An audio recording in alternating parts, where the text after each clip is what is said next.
Thanks for everybody coming here.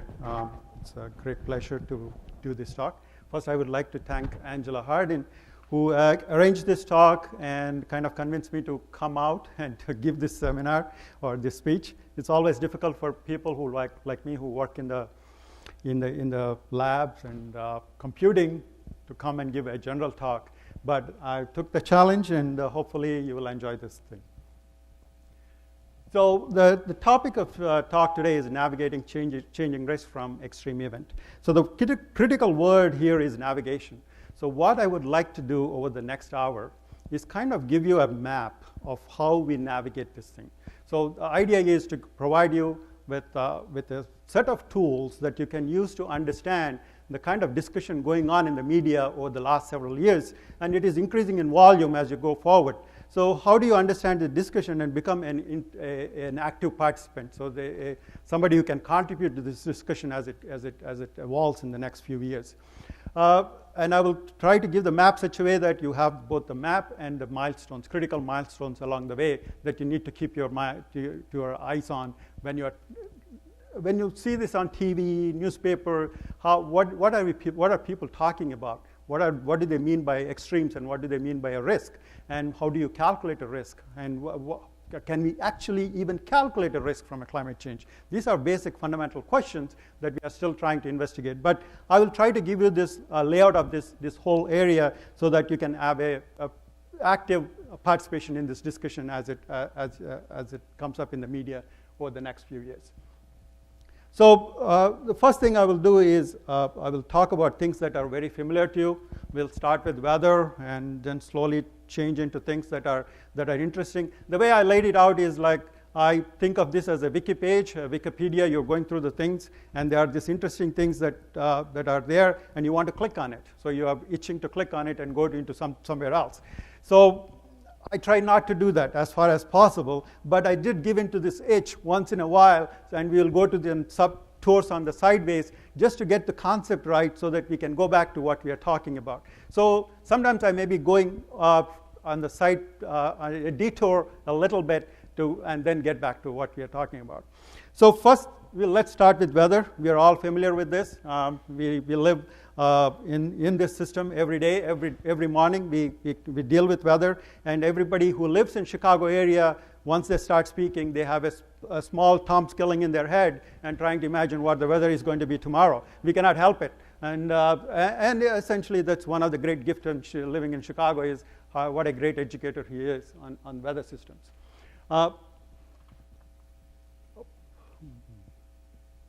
Your battery is running low. Okay, so I'll use this. So this, for eons, for the time humans have walked on this earth, weather has always inspired us. This is a saying from Shelley the Poet. This is one of the things, this actually describes the formation of the cloud in the atmosphere. This is such a beautiful way of thinking of how a cloud is formed in the atmosphere. We're still trying to write it into a mathematical equation that can explain this exact same thing. And it is an active area of research just to put those words into an equation that I can solve. And this has been, and of course it is life-giving with the precipitation, the rain, the temperature. Everything comes together to give to produce life on the planet as we know of today. And even a thing like lightning, which you see once in a while, but it kind of looks scary. But lightning is critical for us because it fixes nitrogen in the atmosphere and gives it, and the plants can only use that nitrogen. That is, it converts into oxides of nitrogen. There is 79% of the atmosphere is just pure nitrogen, but the plants cannot use it unless you convert it into oxides of nitrogen. Whenever you see lightning, actually it is doing a very interesting task of converting this lightning, this molecule of nitrogen into nitrogen oxides that the plants can use for fertilization. It is pretty energetic, and this is one of the interesting things we have discovered. We always knew that, but we started exploiting this energy in the atmosphere. So about 70% of the energy in Denmark, for example, from the end of this 2020s, is supposed to be coming from renewable energy. Most of that is going to be either wind energy or solar energy. U.S. is not lagging that behind in this. We are almost close to 10% of our energy is coming from both wind and solar. And it is growing very rapidly. In some states, actually, 30% of the energy on a given day actually comes from solar and wind combined. So we are making great strides in actually exploiting the energy that is in the atmosphere. But it's also terrifying. The same energy that gives you, that providing you with all this power that you can use is also can cause these terrifying events like this. And this is actually in Arizona. Somebody talked about Arizona just before I came in. So these kinds of dust storms this is the one happened a few years ago. And this produced, if you just kind of look at this is tons of sand or dust that has been raised into atmosphere up to a kilometer up. That is enormous amount of power. If you ever try to lift a sandbag, you know how much power that is required. So this is tons of sand that has been just thrown into the atmosphere several kilometer or more higher up. So the same energy that causes this also can be terrifying. Of course, it affects human behavior. We all know that when you talk about weather, it affects our mood. When you go out in the morning, you see a nice day, you almost feel happy. You know, yeah, this is a nice day, beautiful day. That lifts your spirit, and that kind of sets the tempo for you for the rest of the day. But of late, there has been enough research that shows that weather can also affect human behavior. This is an interesting subject that has taken off over the last few years. Now there is enough literature that shows that on a hot day, the rate of crime over places like Chicago or anywhere else actually has shown to increase in a statistically significant way. Just yesterday, there was a study published from Harvard that says that the students who were subjected to a higher temperature got lower test scores than when they were not subjected to higher temperatures in the examination room. So if you get a low ACT score, there's a good explanation, and you took it in June or July. So just blame it on the weather.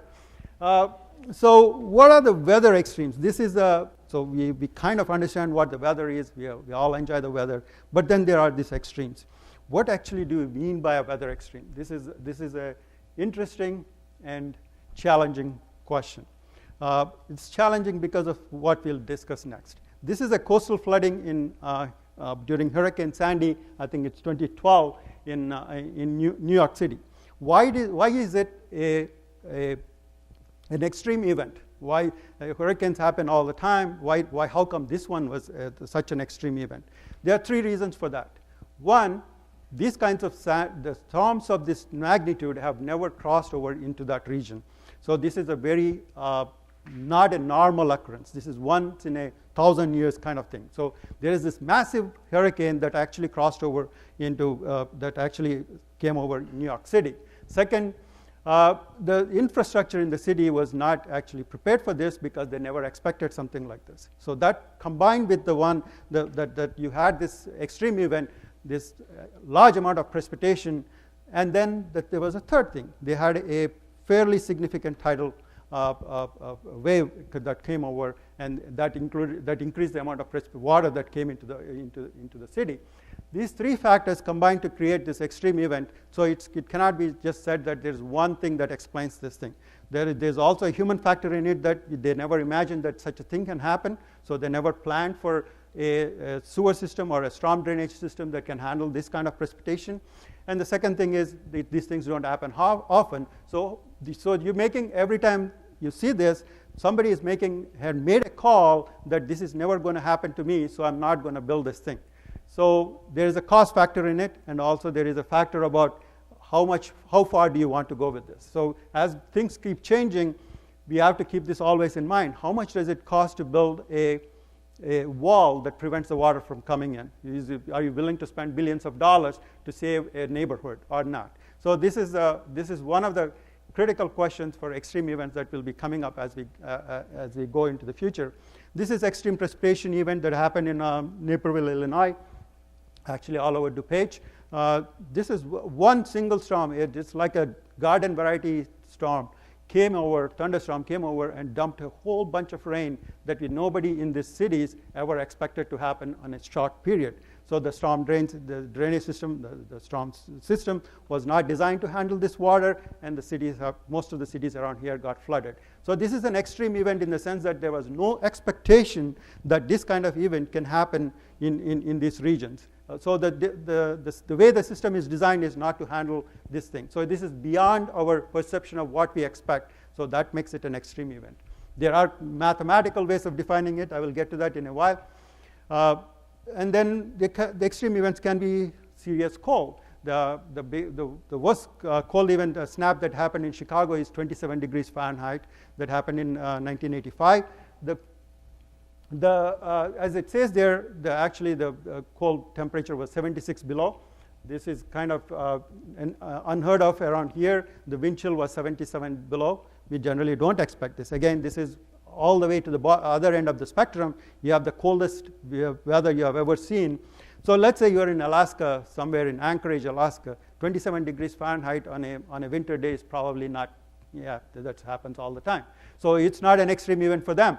But for us, it is an extreme event because we don't live in Anchorage, Alaska. We live in Chicago. So the extreme events are region specific. Every region can have a different extreme, because the expectations of each region of what an extreme is based on the climate we have here. The extremes can be on the other end. This is an extreme heat event that happened in Iran in 2015. The actual temperature, the field-like temperature, was 165 degrees Fahrenheit. When I was doing research for this, I found that this is actually the second highest temperature ever observed. There is a temperature in Saudi Arabia which was 173 degrees Fahrenheit. So this is not even the highest ever recorded, so which is kind of shocking. But this is, again, a combination of things. There's a high temperature, and there's a dew point that come together to create this situation. So this, again, falls in our expectations. Iran, in general, is hot. So maybe you get 135, 140 degrees Fahrenheit. This went 20 degrees beyond their normal. So that makes it an extreme even for that region. But if you look at the highest temperature ever recorded without the wet bulb temperature, they always happen in California in the Mojave Desert. So droughts are considered extremes. Why are droughts considered extremes? I mean, you hear of droughts all the time. That is, again, because we have an expectation that there will be an X percent of rain in a given year, and we will expect the aquifers to be a certain level. We can use agriculture. We can do agriculture with that. We can grow crops, and we can feed up families and things like that. So when the rainfall doesn't happen, of course, it's a serious event. And the rainfall keeps not happening a few years, you get these droughts. So it becomes an extreme event because the drought has persisted for 5 years. It's not a one-year event. This one persisted for 5 years. An interesting thing happening over the Midwest over the last 10 to 20 years is that things called flash droughts. The flash droughts are the gaps between rainfall have been increasing. So you get a rainfall on a particular day, and the gap to the next rainfall is increasing as over the last few years. So that gives you a flash drought in the sense that the soil dries up, and the farmers in Illinois, even in the northern Illinois, actually started irrigating, which is an interesting thing. All the crops in Illinois are actually all mostly rain-fed.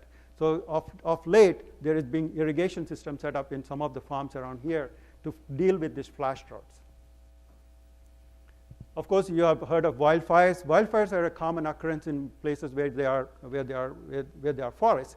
But what is making them extreme is the extent of these fires. There are thousands of acres that are burning, and they're burning at such intensity and so rapidly that this crosses the expectation of a fire that you can control. So there is very little that we can do to control these fires, and they're spreading without till they burn, actually, essentially. Some of this is because there was a huge beetle infestation over much of the West, and that killed a lot of plant vegetation that became very dry over the last 30, 20, 25 years, and it's also contributing to that.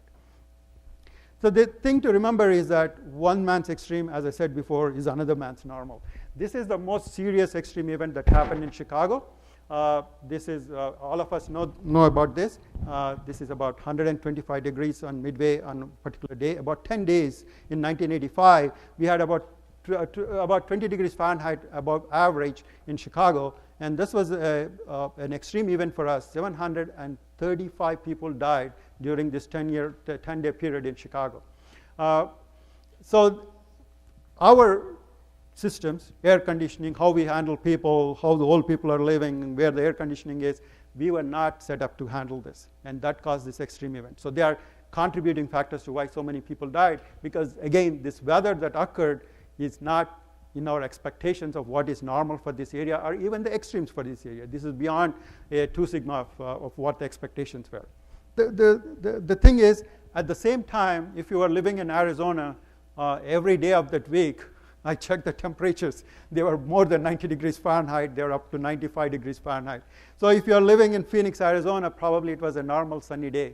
But in Chicago, the same temperature killed 700 people. So the lesson from this is that people are adapted to that heat in Arizona is one thing, but in the sense that they have air conditioning and other things set up so they can handle that heat. The other thing is that the expectations of how the systems are designed in Arizona, what the temperature changes are in Arizona as over the years, includes that 90 degrees Fahrenheit as somewhere in the distribution curve. Whereas for us, the 95 degrees Fahrenheit essentially crossed the area of what we expect to be happening here, and it became an extreme. So that is one of the critical things about understanding extremes. There is no one extreme for everyone. So the extremes are based on what the climatology we live and where we live and how it affects us. And this is again related to what kind of resources we have to deal with this. So what is happening to extremes and changes in the intensity of this event? So we kind of understand that extremes are there. So why are we worrying about extremes right now? So there are extremes, and they have been happening all the time. Once in a while, something happens, and we kind of adjust to that, and we go on. So, but why are we talking about changing the rate of extremes, and why we should worry about them as we go forward, and even now? This shows the flood magnitude and frequency in central U.S. for the last 40 plus years, almost 50 years. What the blue arrows show is an increasing in intensity and frequency of floods in the Midwest over this time. So all the blue arrows are actually showing you that there is a large area of Midwest where the frequency and the intensity of the floods have been increasing over the last 40 years. And this is based on measurements over, compared to what? Compared to 40 years, you go behind 1960s. You go from about 1930 to 1960. So it's generally when we talk about a climate epoch, it is a 30-year average. So if you take a 1960 to 1940, you're comparing something to a 30 years behind that. Is it the only precipitation that is changing? But if you look at I just showed you a figure for US. But if you look at temperatures in US, they are also changing. But I found this more interesting, mainly because I'm from India, and also I can see that it's kind of, so the trend looks very interesting. So the thing you want to see is that these are heat waves in India for from 1965 to 2010. What it is showing is that as the time goes on, the frequency, the number of times in a year you get a heat wave is increasing slowly. There's a definite trend. And the total duration of the heat wave is about is also increasing as you go along. And the other thing that is the maximum duration, the days, is also increasing. What it means is that the days in which you see the highest temperatures is also increasing. So it's a triple whammy in a sense, thinking about this, because the frequency is increasing, the duration of the increase is increasing. Not only the duration, but the number of days you have, the hottest days is also increasing. So these are happening all over the world. Actually, there is data for US too that shows this.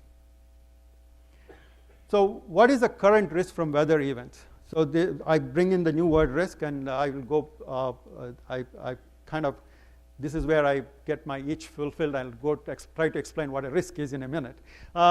This is a figure that shows billions of dollars lost from weather events in 2017. It says about $316 billion. And there are all kinds of weather events all around the country, and the fires in the west, a couple of tropical thunderstorms. So this is for particular year, 316. So there is a financial risk from weather events that is of that scale, of that magnitude for that particular year. So we can see later whether this risk is increasing or not. So because I said risk, I would like to take a detour here and try to explain what a risk is. Hazard has a potential to cause harm. So if you have a WGN application on your iPhone, it tells you the likelihood of a lightning strike within a kilometer within a mile of your radius of your house. So you get that message on your phone. That is, it is alerting you to a hazard. A lightning hazard has been detected near your home. So the hazard doesn't become a risk unless it is affecting something. So, but let's say there is a hazard of lightning, but you are on a bike very close to where the lightning is taking place, then it becomes a risk to your life. So the hazard becomes a risk when it interacts with something, an infrastructure, a people, animals, or something else. It is going to affect a resource that you value in some way. So if the lightning happens over an ocean, we really don't care. So when it happens near our house and next on top of our house, it becomes a risk to our property. So that's what becomes a risk. And then you have risk and uncertainty. So these are all interrelated things that you kind of hear. This is what I mean by trying to provide you a map, trying to understand. So when you think about uncertainty, there is complete ignorance. You have no idea what the hell is happening, and you just kind of say, I don't know. But there is then there is uncertainty. So uncertainty is an interesting thing. So if you look at this, this is a very interesting diagram that was put by the British Federal Bank, I think. They're projecting interest rates for the next 5 years, starting in 2012, going up to 2016. So an economist projects future interest rates. There's large uncertainty because it's based mostly on previous history of interest rates under certain conditions, how the GDP will go and all that. So that if you look at the uncertainty there, it goes from 4 basis points to up to minus 0.5. So it could be lower by minus 5 or higher by 4 basis. So it's all over the range. So the uncertainty in that is that entire range. So, but if you look at this figure carefully, in the middle of the figure, there's a large red bar. I mean, there's this bunch of lines that from this forecast that fall in the middle. In that case, there is actually a quantifiable uncertainty. So if you are planning, if you have a portfolio that you want to protect against some kind of interest rate risk, the part you will actually be looking at is this middle portion. This middle portion where you want to defend yourself. So that is, you have somewhat more confidence in this middle portion of this graph than the rest of it. The rest of it, you're not so sure, but a lot of the data points fall in that. So that is a computable uncertainty. That's an uncertainty you can actually describe with some range. So when you go to a portfolio manager, he will check your portfolio and try to risk-proof it over that range. So the uncertainty can be much big. There is a part of uncertainty that can be calculated, and you have more confidence. And risk is that part of the uncertainty that you can actually put numbers on. So that's the difference between uncertainty and risk. Risk is part of uncertainty, and uncertainty is not risk. So it's contained within that. So that's an important concept to keep in mind. The other part of risk that is important is, as I said before, you have a hazard. I mean, any weather event that we are talking about, climate event, is a hazard. But then you have other things that come into play when you're trying to develop a risk profile for that. The first thing is that physical and economic and coping adaptive capacity. So this is important.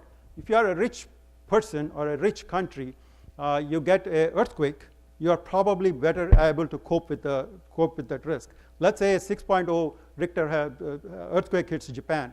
They can handle it. A 6.0 in South America causes lots of death and destruction. Why? Because Japan has spent the resources to actually defend themselves. They have actually planned for that, and they have spent the money to face that risk. Whereas in South America, they have not done that because they don't have the resources. So resources come into play when you're thinking about risk, whether you can adapt to this risk or not. basically depends on whether how much coping you have to the implied hazard, and whether you can adapt to that or not. So this is called the adaptive capacity of a system. So how well can you adapt to this hazard depends on how much resources you have, more generally, and what kind of infrastructure you have that is exposed to the risk. And the final thing is exposure. If you don't have population, infrastructure, or business exposed to this hazard, of course you don't have any risk. But what percent of you, let's New York is exposed to a certain amount of hazard, the risk is much higher than somewhere out in Iowa. I'm not saying they're less valuable. I'm just saying that there are less people there. So the infrastructure that is built up in middle of Iowa is probably less than the one in New York. So all these three things go into estimating your risk. And you're thinking about weather risk and how it is changing, you have to keep these three things in your planning. So if you can do that, a weather hazard, hopefully you can, vulnerability and exposure, you can give a high, medium, or low risk to this rank it. So that's the goal of this whole thing, is whether you can do that or not. So now getting back to our story, is the risk from weather events changing. So this shows you a map of risk that is of cost, CPI adjusted cost in billions of dollars over the last, this is actually about the last 40 years. And what you can see is that the black line in there is the average. Unfortunately, it seems like this. Yeah, this is the average over those years. And the colored lines are for the last 5-6 years. So you can see that each of these years, the amount of dollars we are spending on extreme events is actually increasing quite dramatically. This shows that the risk is actually been expanding the way we define it over the past year. Why it is increasing? One of the things we kind of know from looking at the data for the last 30 years is the intensity of heavy precipitation, for example, has been changing quite dramatically all over the US. For example, in the Northeast, you're getting a 71% increase in intensity of precipitation over the last 30 years compared to the previous 30 years. That is amazing. So that they are almost reaching into a different regime in terms of the kind of precipitation they are getting. The statistics are changing as we speak. Over the Midwest, as I showed before, that there's a 37% of increase in intensity of precipitation. So this increase in precipitation is essentially giving you more hazards and it leading you to more into the risk domain. The average temperatures over most of the US have increased about between 1 and 1.5 degrees over the past 30 years. And there's only one place that actually has cooled down in the US, and we call it the warming hole. That's what it is called. And this has caused a lot of debate and a lot of fun on Fox News about why climate is not changing. But I won't go into great detail about why that happened, but there are really good reasons or explainable ways we can theories that explain that cold spot over the US. And of course, these trend figures I showed before, the transient heating, this is actually both in terms of frequency, total duration, and maximum duration of the heating events have been increasing all over the world. And this is an example from India. So you want to understand the trends in weather, this kind of extreme events. You have to understand, you have to go from weather into climate. These are long-term trends. And long-term trends in anything is a climate. So what is climate? Why do we need to worry about climate? Forget climate change. Just think about climate, how it is what do you mean by a climate? Climate is a sum of sun, wind, clouds, precipitation that you experience any moment you go out of your house. So that, weather. So the weather you see when you go out is all these things, how they affect you is what you think is of weather. So the weather at a place over years and years and years and years, and you collect all the data, or even if you don't collect the data, in general sense is that they fall into somewhat like a bell curve in general. Precipitation behaves somewhat differently, but all others kind of fall into this bell curve. At the top of this bell curve is your average temperature, or average precipitation, or average thing. So that's what you call a climate average. This happens over years and years. So if you go to a tropical region, why is it a tropical country or a tropical island, beautiful tropical island? It is because they get that precipitation, the temperature, the sun, over years and years and years and years and years and years, hundreds of years. That makes it a tropical region. If you go to Siberia or Sahara, somewhere in the thing, it's been cold for thousands of years. So that's why it is cold, and that's their climate, and that's why it makes it cold. So that's the climate. So when we talk about climate, it's what it is here in general. So climate is what we use to decide where we farm, where we live, and where we go for vacation. Why is that? So when you're farming, you want to go into farm in a place where there is suitable precipitation, suitable sun, enough nutrients in the ground. So that's your climate. Climatologically, that's the best place you can grow a crop. You don't want to grow a crop in the Sahara because, of course, it cannot support the thing. So based on the climate, our understanding of climate, even though you're not actively thinking about it, the climate is what drives you to do a crop there. And climate is what drives you to build a house in a certain place. How is that? So you kind of, whether you know it or not, you are trying to buy a house not on a floodplain. What is a floodplain? Floodplain is where frequent floods occur over hundreds of years.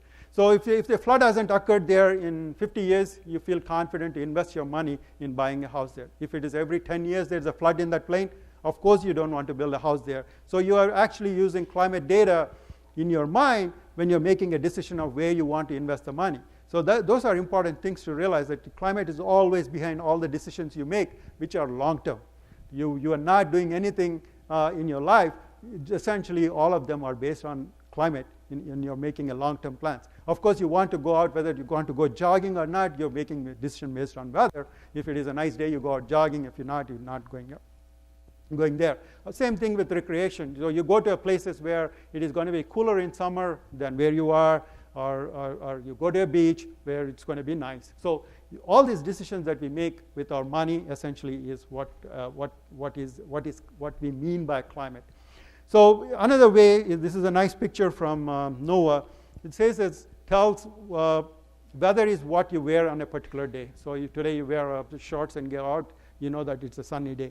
But climate is what you have in your closet. Essentially, if your closet is full of winter clothes, you know that it's going to get cold pretty soon, and you have to wear the winter clothes. So our closet will be full of winter clothes and things like that. So we have adapted to this climate, and that is our estimate of climate in this region. Is summer is going to be this, winter is going to be that, and spring is going to be that. So that's our climate.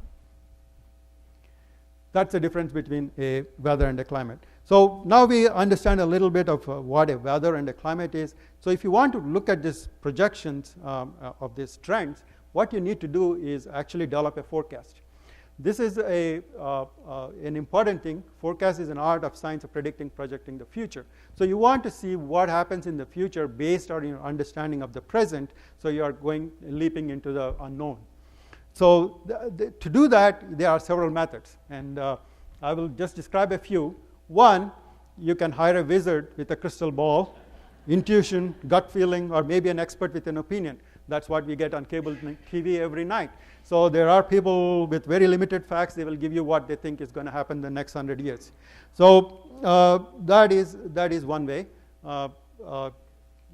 Some people think it still works, but the other thing is follow a trend line. This is an interesting trend line. So this is stock market 1987.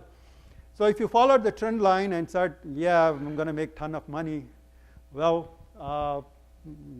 it didn't happen. The people lost 35% on single day. So if you follow the trend line, sometimes it works. Follow the trend, probably works for 2 days, 3 days. But if you plan your entire retirement account on following the trend, you will be in huge trouble. So that's not a great method. Well, we have a better method. As most of us, you like computers, we like a method which is known as objective forecasting. What is an objective forecasting? So first, I will go through 3 slides which kind of explain to you how a model to forecast is built in our field, or any other field, for example. First, we develop a conceptual model. This is the first step of building any model. Let's say I want to model a cow. Cow has a strange shape or whatever, all kinds of things going on. Is that important for me to understand how the cow shape is rather than how many stomachs the cow has and what kind of, all I want to know is what kind of feed is good for the cow. All I need to understand is the biology of the cow, where the food goes and how it digests the food. So I don't care for the shape of the cow. I imagine a square cow. And for my model, because it is much easier for me to write an equation on a square cow than a strange cow, because the real cow. But I'm not losing anything except that I've made a bargain in that the shape of the cow doesn't affect how the food is digested by the cow. In general, you all will agree that that's a good assumption. So that's the kind of assumption we make when we are building a conceptual model. So it's the same thing for the S system. We don't want to model every leaf on a plant in the model, because the net effect of, if I can include the net effect of the forest next to Argonne in how it interacts with the atmosphere, that is enough, because that each leaf together have a certain effect on the atmosphere. I just want to include that effect, not every leaf, because it's almost impossible to model, and it's also like trying to include the shape of the cow. So when we do that, we build this conceptual model for the atmosphere. We include clouds. They are important. Precipitation, vegetation of some sort, land, oceans, rivers, and the sun, of course, and how they all interact together. This is our conceptual model of the Earth. So this looks very simplified. If you go out, there are trees, there are roads, there are all these things going on. So this does not represent what is outside, but this is conceptually how the Earth works. So this is a model that conceptualizes the Earth, and then we can go ahead and do things, develop a numerical model for this thing. So then we write a mathematical representation of the conceptual model. So let's say a bunch of chemicals are reacting in the atmosphere. I can write a set of reactions that actually happen in the atmosphere to represent the chemistry in the atmosphere. If I know how the river water is flowing, I can write an equation for Newtonian mechanics. I mean, you have a force here, the water goes there. So we know these things very well. The same way somebody builds a car. When they build a car, you would step on the accelerator. The car guy who designed the car knows how far it will go. So we are also, when you step on the accelerator, we also know how far it's going to go. And it will not be different in each time you step on the accelerator, because they're following the physics, Newtonian physics. They are very deterministic. They are not different every time you do the same thing.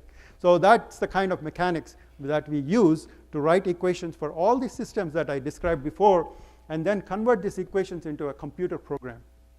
This is a random equation that is solved. So this looks like this is a very small equation. There are hundreds of these equations in this model, like maybe thousands. A typical computer program, a climate code, has 800,000 lines of code. So it's getting close to a million. So there are lots of things going on in the model. They represent everything from how a land reacts with couples with the atmosphere, how the cloud is formed in the atmosphere, how a moisture condenses to form a cloud, and how an aerosol reacts with it. So things like that. So once we know that, we describe the state of the atmosphere as of now. So today, there are hundreds of satellites. There are not hundreds. There are few satellites around the world, and hundreds of instruments. Even in your backyard, some people have weather stations. They do report to NOAA. Some of them are actually used to report to NOAA. So they are all collected and put into a big database, and they are known as the initial conditions. So I know the state of the atmosphere at 9 a.m. today. Based on all these measurements that are collected from all over the world, this is what the atmosphere looks right now. That goes as a initial condition to my model. That is what we mean by initial condition.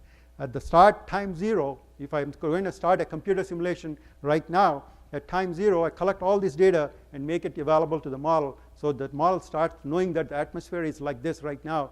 Let me go forward. So then we put that whole things into a massive computer like Mira, which is right next door. This is one of the world's fastest computer. This has about 800,000 or 760,000 cores. Each core is like your laptop. So there are thousands of laptops connected together to solve that particular problem. So that computer used to generate a forecast. That's a weather forecast that you generate. So that's how the process works. So this is the methodology that you use to do a weather forecast or a climate projection. So there's a lot of science that goes into any of these things. So uncertainty is going from the present. Anytime you go from the present and you're projecting into the future, there is an inevitable challenge to define the extent of uncertainty. There is always going to be uncertainty. Because for a system like this, which is very complex, there are lots of things going on, there is going to be uncertainty. It's not going to be like a car. A car is a one single system where you push a button, that's how it reacts. Here, if you push a button on one thing, the cloud may do something, the cloud may react with the atmosphere some other way, and the land may react in some other way. So it's a coupled system, and it makes it a complex interaction. So that introduces uncertainty in what you're doing. So this introduces the thing we call forecast uncertainty. I described the interest rate uncertainty. That is an economic model. I'm not an economist, so I can easily tell you that that's basically a useless model. They have no physics in it. There are nothing in it. They're just extrapolating from 10 years ago with a Monte Carlo simulation that introduces noise into the model and just make it look like it's something useful. But whereas I am, people like me who depend on physics still get this uncertainty. So this is uncertainty in a climate projection. So I'm trying to take my model 50 years into the future. I'm trying to see what the temperature is going to be. So this is actually the end of this thing exactly looks like the one from the interest rates, but it's for a different reason. It is not because we don't know, you have no clue what is going to happen tomorrow. It is because there are uncertainties in the model. There are different models. The physics are a little uncertain, so we know what these uncertainties are. So if you look at all the blue lines, for example, they are a particular scenario. I will describe what a scenario is. They are all describing a certain uncertainty over a range. So by 2050, they are off by about 0.5 degrees plus or minus. So that's what the models are saying. That is uncertainty. But as I said, for the interest rates, the blue lines are such a way that I can define the range of this uncertainty. So it's still useful. It is uncertain, but I can calculate that uncertainty, so I can estimate a risk from that. So that is an important lesson from that. When I say uncertainty to anyone, they always ask this question. You all heard of this. Does the flap of a butterfly wing in Brazil set off a tornado in Texas? This is actually a title of a paper that was published in 1962. And he had a different thing. It said penguin something. So one of the editors said, let's change it to butterfly. It's more interesting. So that's what it is. This is a fairly simple model. So there is uncertainty in this kind of thing. So if you have uncertainty initial, I'll show you what that kind of thing is. But the idea is that small changes in initial conditions, that is what you start with your model, can produce large changes after a while.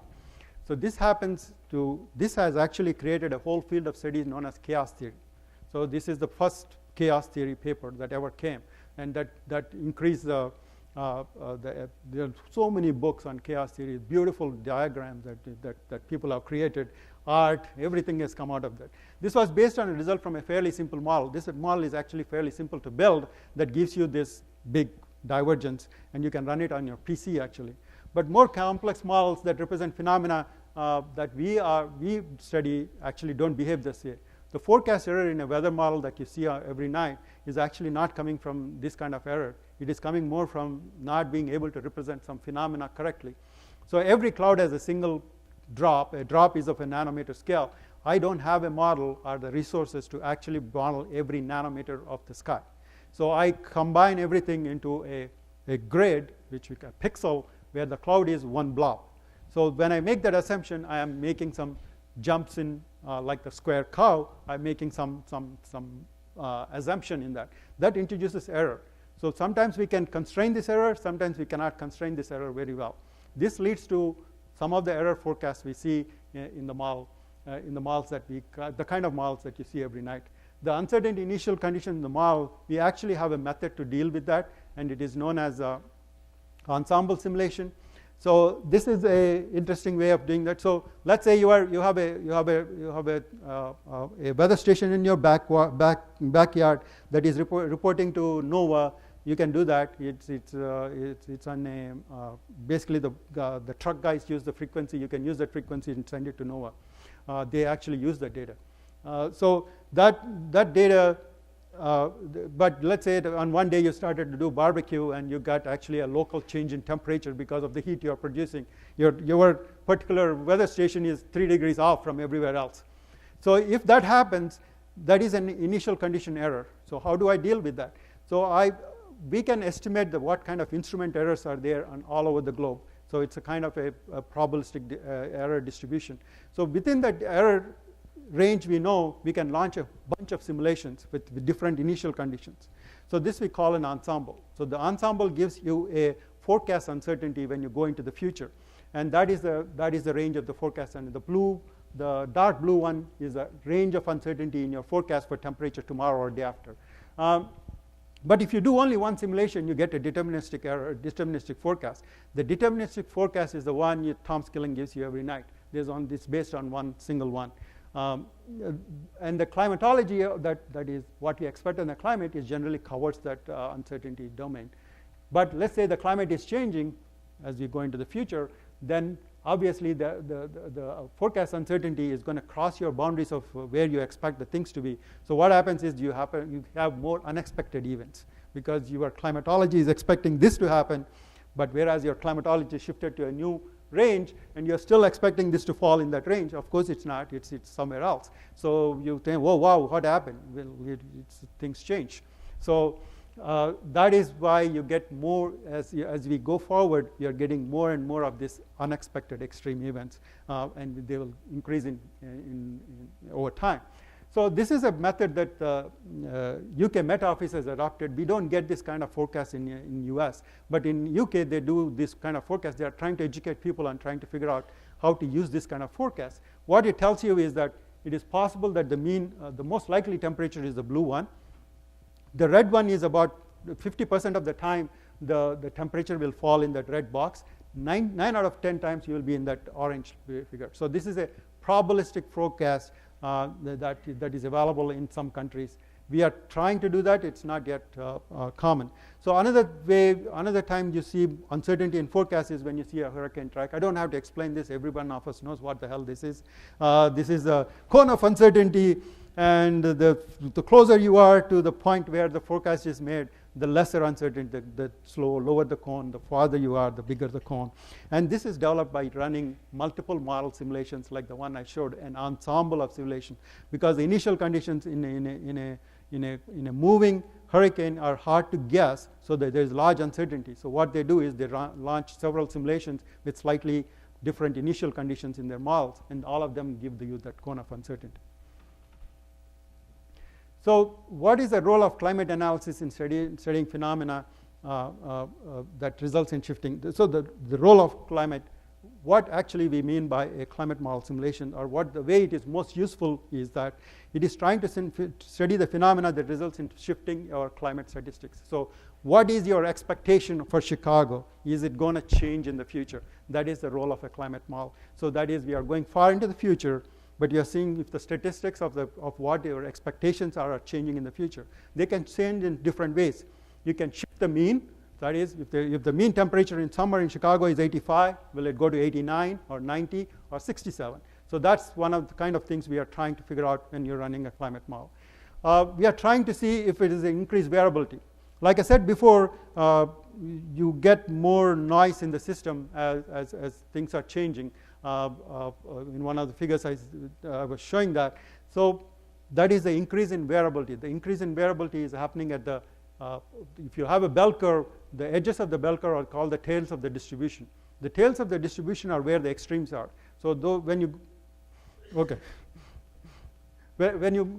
the edges of the distribution, you actually are seeing more and more errors in your forecast. Change shape, will the shape of the forecast change in a sense? I'm running out of time, so I may skip a few slides, I don't know. Forecasting climate is different from a weather forecast. The climate change is driven by 3 external factors: sun, emission from greenhouse gases, and large natural events like volcanic activity. We have no control over volcanic activity, and the sun hasn't changed much over the last, this shows the sunspot activity over the last 1,000 years. So the thing that is actually changing is uncertain in the future is the human factor. We really don't know what we will be doing in the future. So these are different, there are 75 different scenarios of what the carbon emissions are going to be in the future. The one on the top, the one that says the gray saying the RCP 8.5, assumes that we do nothing. We are going on this current path, business as usual. So that gives you the highest emissions of carbon. The one that is RCP 4.5 is somewhat close to what the Paris Agreement was. So it gives you about 2 degrees change in temperature. The one at the bottom is actually we invent some way to suck carbon out of the atmosphere, and a very idealistic situation. So when building these economic scenarios, people make lots of interesting storylines. They are called storylines. The people assume that we all will live, for example, in a distributed environment. We all stay at home, work from home, doing all our work from home, and we're connected by internet, and nobody is commuting. That gives you one of the lower estimates. So basically, people are weaving baskets or something like that. So they go all the way down. So let's say everybody is driving a SUV. All the 9 billion people on the planet by 2050 are driving an SUV. Then we get to the top line. So that's where the uncertainty in climate model comes from. They mostly come from, as you go into the future, the uncertainty is from because we really don't know what that range is. But within each of those scenarios, we are fairly certain what the consequences of that are going to be. So this line, this figure again, the uncertainty range in this includes all those cases I showed before. That is the high case, the low case, and all this kind of thing. But within each case, all the red ones are the high cases. So we can kind of bring them together and explain that. So I'll quickly do what we do at Argonne. We do global models, regional models, and local models. Global models cover the entire Earth. A regional model covers a part of the Earth. So the problem with this is if you do we cannot simulate the entire Earth at a very high pixel rate. So when you want to simulate Chicago, for example, you need a pixel in the model about 1 kilometer. If you do that for the entire globe, we don't have either the resources or the computing power to do that. So we do either global, regional, or local, and not do everything at the scale we can do at the region. We dump all these things into a huge computers. That is Theta, that is a computer at Argonne, and we are going to get an Exascale computer, which is about 1,000 times more powerful than this computer by 2021. So we'll be able to do more refined calculations as we go into the future. We produce projections like this, trying to estimate how the number of heating days will change in the future for running various models, what kind of confidence we have. For example, this one showed that there is going to be about 18 times more hotter days, heat waves in the future than they are in the present. Similarly, we do for precipitation. So a crop model thing that there's a poster outside, probably many of you have seen. What are the impacts of changing climate on crop yields in the Midwest? And of course, they will decrease, but CO2 is a fertilizer. So if you include CO2 fertilizer, the amount of decrease is going to be not that much. We also look at changes to risk to infrastructure with my colleagues in GSS, another division here. And this is Portland, Maine. We looked at what happens as the climate changes in terms of tidal waves and other things, how much flooding can happen in the port of Portland, Maine. And also we work with a lot of people, communities around the country, cities, regional entities, to come up with a way that we can actually help them produce a model output that can give you that can help you with how you develop resilience and calculate your risk. So I'll stop there. This is my thank you.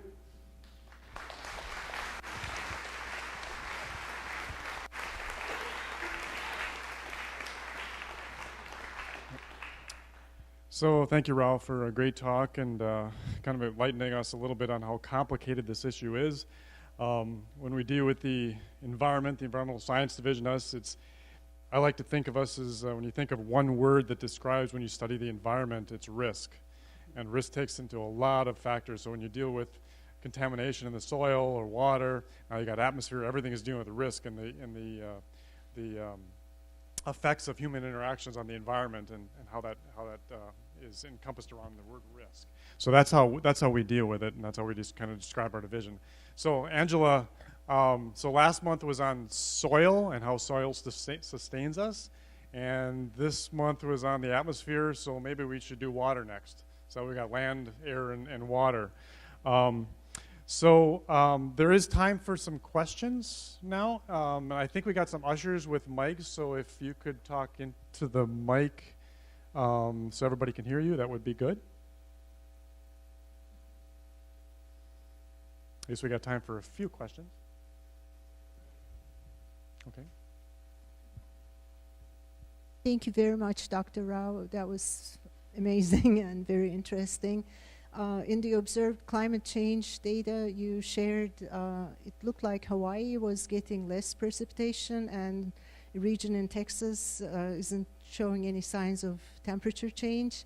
Would you elaborate further, please? Well, as I said, this is a complex system. Not everybody is going in the same directions. So, for example, if you look at US, there are going to be different changes over different parts of this country. I mean, Hawaii is an example. Not everybody is going to go one way or at the same speed. Actually, the velocity is probably going to be different in different parts of the country. So Hawaii data right now shows that actually the intensity of rainfall has not increased there. They are way far from where our rest of the continental United States is in terms of climatology. So there is no good explanation why Hawaii has seen a lower intensity of precipitation. Yeah.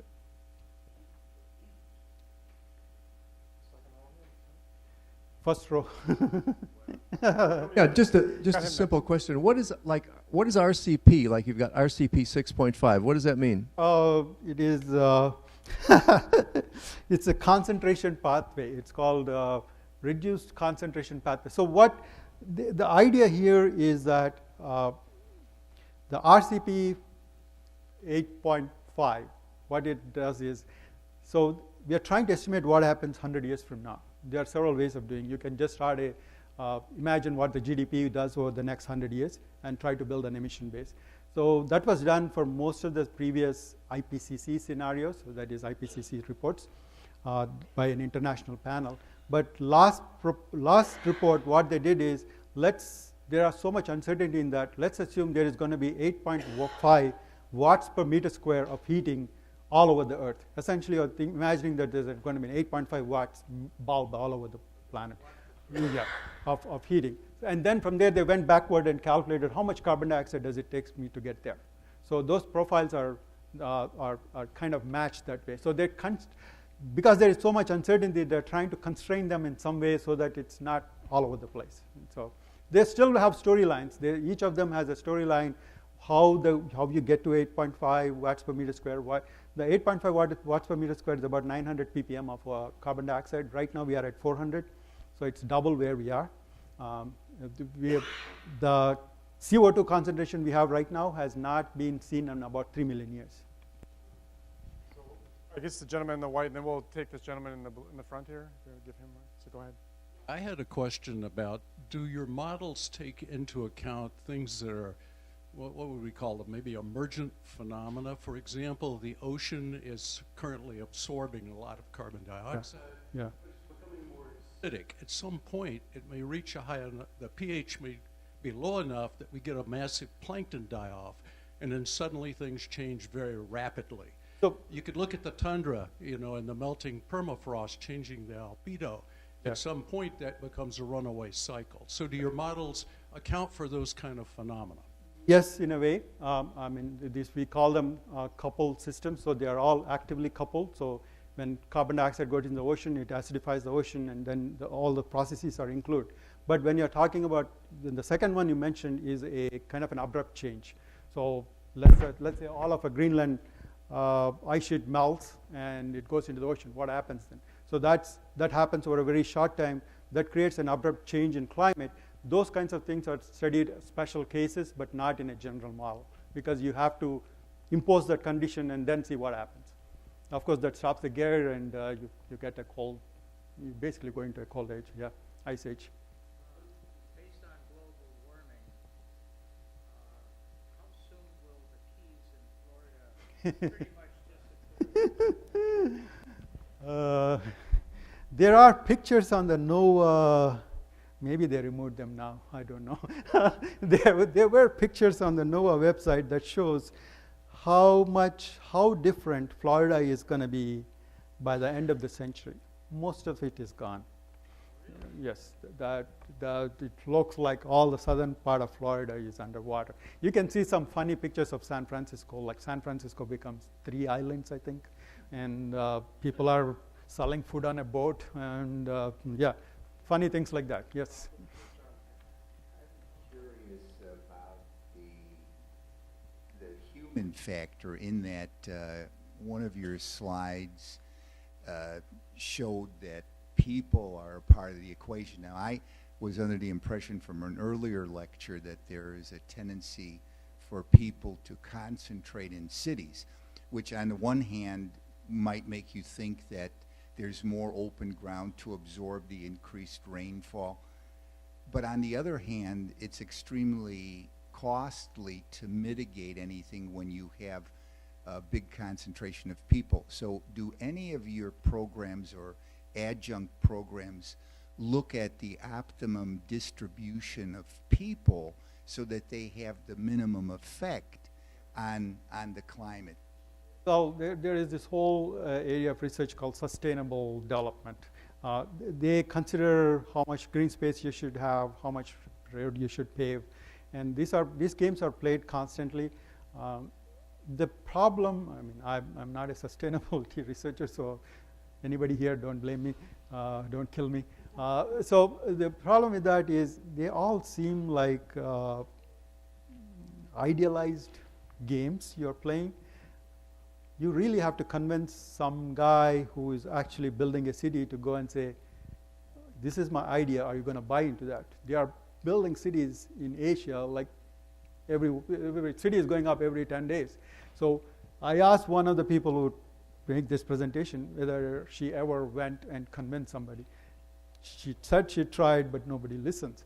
So I don't know what will incentivize people to actually listen to these probably real ideas and try them out and see whether this experiment actually works or not. We have too few options as we go into the future, so I would like to have plan A, B, C, and D. Anybody else?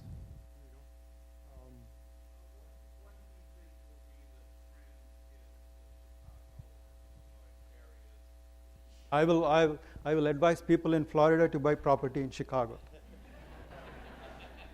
I'm not kidding. We have lots of fresh water. We will be hotter, wetter, but we can live. We are not going underwater. Yeah. Thank you. The models that you talked about have a lot of uncertainty in them as it projects farther out into the future, the cone for the hurricane tracks, etc. You said that wasn't due entirely because of the quality of the input data, but a misrepresentation on how we mathematically model a particular phenomenon. Do we have recorded data that shows whether the climate models are actually improving over time? Yeah. In other words, are the uncertainty cones getting smaller over time for climate change? For weather forecasting, Tom Skilling 20 years ago versus now, much better. But do we know that for climate models? Yes, I mean, the way that it's done is there is a program called CMIP. It is called Climate Model Intercomparison Project. We scientists love acronyms. CMIP 1, 2, 3, 4, 5, and there's CMIP 6 going on right now. So if you look at, in each CMIP, there were about 25, there were only 20 models in the beginning. So if you go back to 1989, 1990, when the first climate modeling actually started, really, there was no ocean in the model. There was no land in the model. They were mostly modeling the atmosphere. As over the last about 10 years, maybe 15 years ago, we have now all the components of the Earth system, like ocean. We do a full ocean, full biosphere, all the vegetation. We do a full atmosphere. So the models are getting really, really good.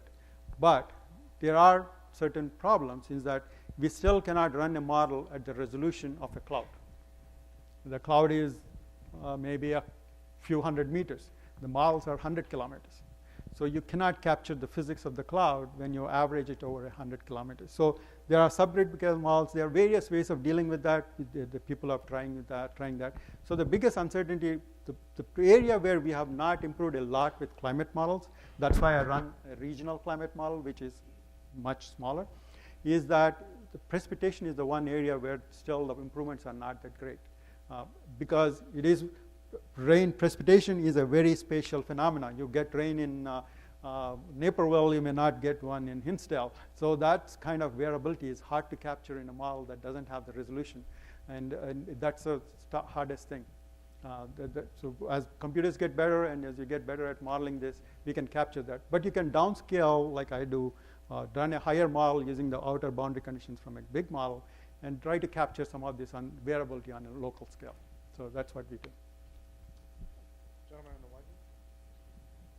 You have any excellent slides. Is there any plan to make them available on the Argonne website, please? That's up to Angela.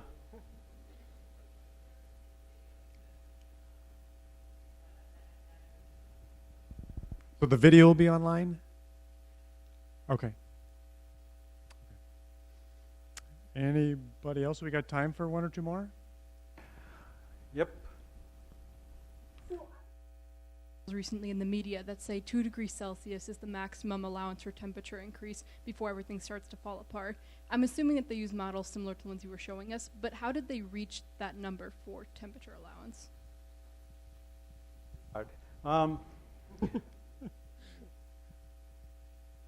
I want to say there is no,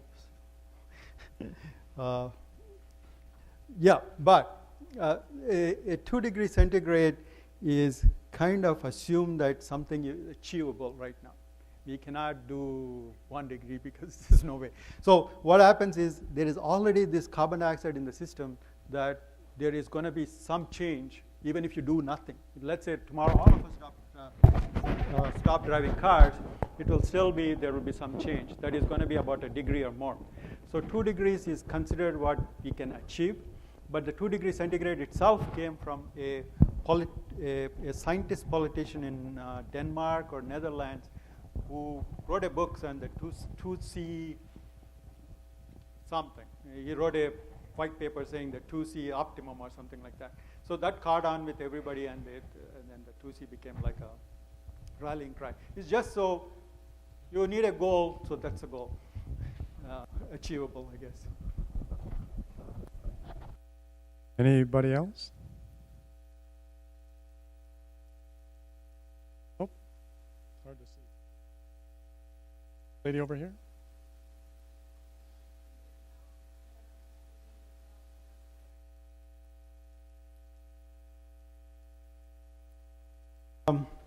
Yes, you would expect that. But there have always been droughts and there have always been fires. So will it be more than what it was ever before? Depends on whether the droughts now are more frequent, are more extensive, or more intensive than they have ever been.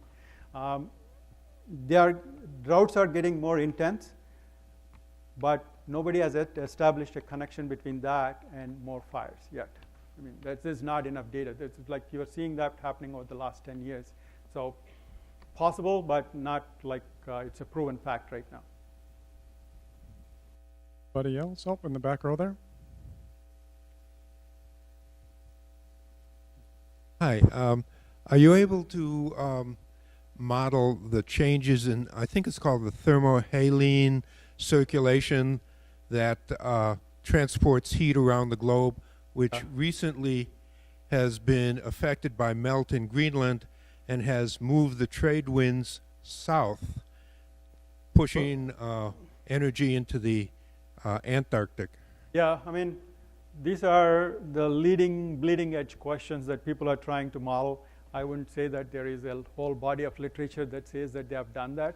You can put all the water from Greenland into the ocean and start your simulation and see what happens. But as the gradual decrease in ocean, Greenland ice sheet itself is being right now, the models for modeling the ice sheet are just under development, and there are some models that it's still not an easy thing to do an ice sheet.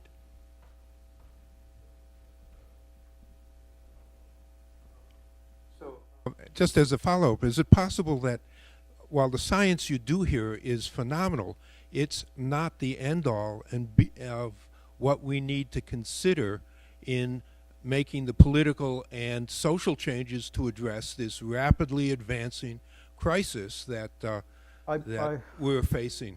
So I completely agree. So I was telling Angela a couple of days ago. So there is a trend in things changing over the 30 years. I was telling her that maybe people who were here 30 years ago saw more snow, saw more colder temperatures in summer. So, but we have adjusted slowly to this changing things over the last 30 years. So we are adapting to this change as the changes happen over the last 30 years. Maybe if you look back in your closet, what you were wearing 30 years ago probably is quite different from what you are wearing right now. But over 30 years, you have slowly adapted to this change. So there is a capacity in us to adapt to these changes. You can assume that as you go forward, the rate of this change, the velocity of this change is going to be so much faster that we may not have the capacity to adapt to this change. That we will come to a point where the adaptation capability we have, capacity we have, will not match the changes we are seeing, and that's the problem. And that could happen 20 years from now, 30 years from now, and 100 years from now for sure. So climate has always just changed. People have adapted. The human history is about 10,000 years old. So when we started civilization, in some ways, maybe 5,000, but you can say when the Holocene started, maybe they're still building a fire pit somewhere. So 10,000 years when the people, you can still imagine that when the ice sheet melted, the glaciers went away. So there's people started doing that. But we have been the climate has kind of stayed constant over the 10,000 years that actually led to what we are right now and where we are right now, because we have adapted to this climate, we know how to live with this, and we have adapted to that. And the changes that are going to happen in the next 50 to 100 years will be so much, I mean, they are already happening, but the velocity is going to change to such an extent that the changes that happen will be much harder, we have never experienced those kind of changes in our evolution. So that will be the challenge. And whether we adapt to that or not, we don't know. Gentleman in the white there.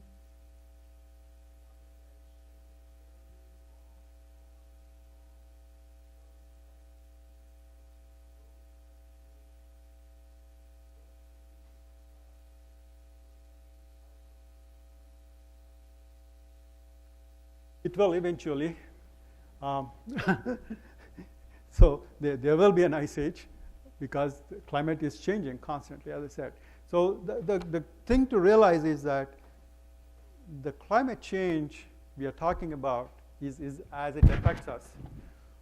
For the Earth itself, the climate goes into some other thermodynamic equilibrium, like we heat the whole thing up and it goes into Venus state. Earth doesn't care. We will all be dead. So the idea that somehow climate has always been changing, so why bother, is not a valid thing to think about, because we were not there. There were no people in Miami with a flat on the ocean 3 million years ago. Now there are. So what we are thinking about is how this affects us and how we go forward for the next 100 years and what happens to our grandchildren. Million years from now, 10 million years from now, you cold snap, everything dies, and there'll be dinosaurs again. Fine. Again, thanks for Rao for a great talk.